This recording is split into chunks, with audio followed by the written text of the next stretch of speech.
Today is the International Women's Day.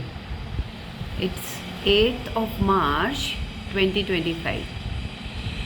Why to remember a woman only on the Women's Day? No. We owe so much to the woman. And for wishing you all a happy Women's Day, I have written a poem in Gujarati. And that is a tribute to all the women whom I know and I don't know.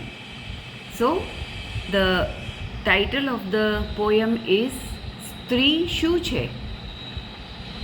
પલકારામાં મને જાણી ગઈ, એ કોઈ નહીં પણ મારી માँ થઈ ગઈ. ભાવતું ભોજન મને પીરસતી ગઈ, એ કોઈ નહીં પણ મારી પત્ની થઈ ગઈ. બોલાવ્યા વિના મારી પાસે આવી ગઈ, એ કોઈ નહીં પણ મારી દીકરી દેખાઈ ગઈ. ભાઈ હું કરી આપું એવું કહેતી ગઈ, એ કોઈ નહીં પણ મારી બહેન થઈ ગઈ. નારી તું નારાયણી આમ જ નથી થઈ, તું તો સંસારનો સાર શીખવાડી ગઈ. Happy women's day.